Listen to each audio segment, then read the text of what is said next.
My Dell XPS 17 has bigger problems than I mentioned before, and it's so bad that we are trying to get an exception so we can return this late. Keep watching to find out what I'm talking about.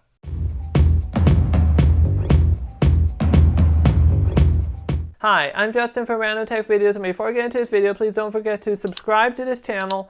Please give this video a like, and with that out of the way, let's just get into the video. So a while ago, I reviewed the then $3,000 model of the XPS 17 with a RTX 2060 Max-Q and an i7-10875H, 8-core, 16-thread CPU. I really liked the computer at first, but as time went on, I noticed a serious flaw that others had also pointed out. That is, the battery was draining whenever it was under a lot of load on both the CPU and the GPU. Once I tested how much power it was able to draw from the wall, it was only able to draw 100 watts.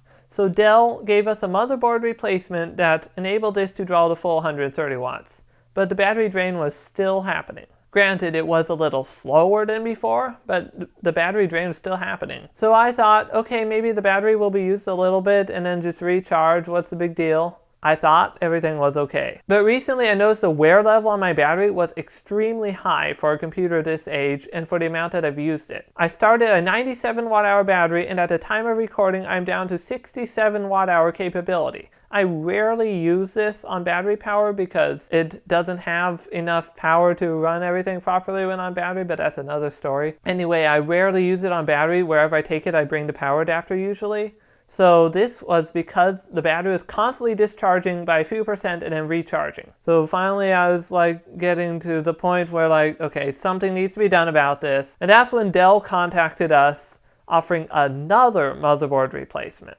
We got in contact with Dell. My dad has helped me out on this, and we found out that this second motherboard replacement is going to take away what is called the, quote, battery boost, which lets it use extra power from the battery so it can power both CPU and GPU at the same time. But with this battery boost removed, that's going to limit the CPU's performance even more. So I paid for like a $500 CPU or something like that, and it's just not going to give me any performance when the GPU is under load?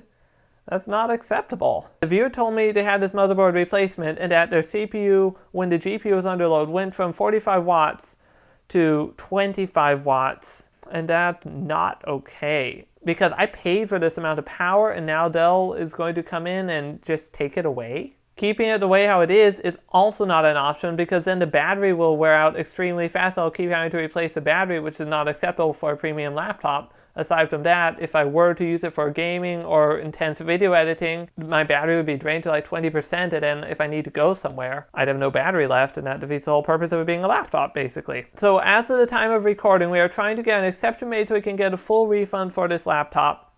I do not know whether that will work out or not, but we're trying. So now my advice for you: if you are a Dell XPS 17 owner and you have the higher model, take this into consideration and think about your options. If you've had the motherboard replacement already, meaning the second one, then I don't know what to say. You just lost a lot of power without realizing it, probably, because Dell did not disclose that this would remove power. They just said it would fix the battery issue. If you had the first motherboard replacement but not the second one, well, I don't know what you should do either. I mean, I'm not going to suggest that you try to return it, but that's what we're trying to do.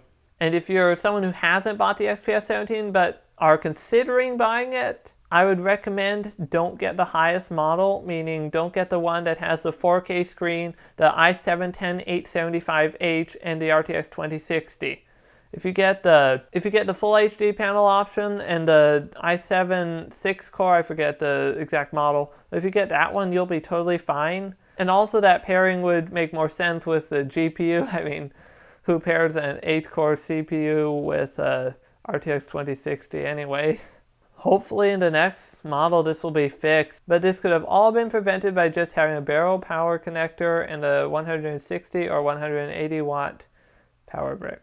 So again, I don't know what's going to happen here, but I just had to tell you this. Having reviewed the XPS 17 previously and recommended it, I have to sort of take back my recommendation for the higher model, unless you are willing to have that extreme compromise, which I don't recommend.